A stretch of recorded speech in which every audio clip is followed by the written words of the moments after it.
Why does she get a blaster and I don't? What? I know how to use it. That's what I'm afraid of. Give it to me.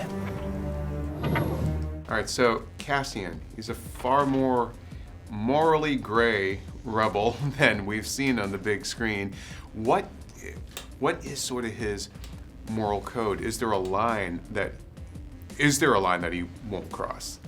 Yes, definitely. He would never hurt the rebellion. He will never do something that wouldn't help the rebellion. Right?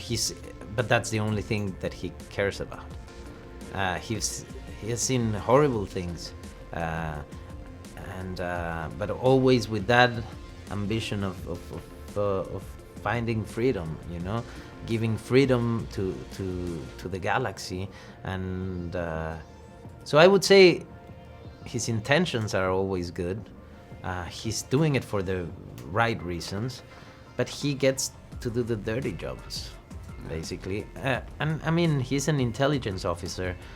He has so much information that not many could handle, He struck me a little bit as like the rebellion's James Bond in a way. Like he's got to do some of the nasty business even as he's, I would say that James Bond has this kind of this energy as if nothing matters, Right. And this guy is the opposite. This guy is obsessed with the cause, and you can tell he had a very traumatic experience that made him just sacrifice everything for the rebellion, He's fighting a very flesh and blood war. What does he think of the Jedi and the Force and all this sort of supernatural, to him probably mumbo jumbo? Like does he have any thoughts about that, feelings about that? It's interesting. I'm trying to find a way to answer your question without saying too much, without ruining the film for the people. Yeah. But he definitely believes in the Force, and I would imagine there's then an evolution of his feelings towards Jen over the course of the story.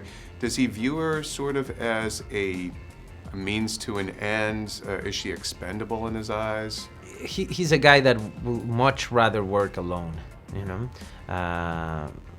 but always like a rule, when there's other people, then there's something he's not in control, and he has this thing of wanting to control everything.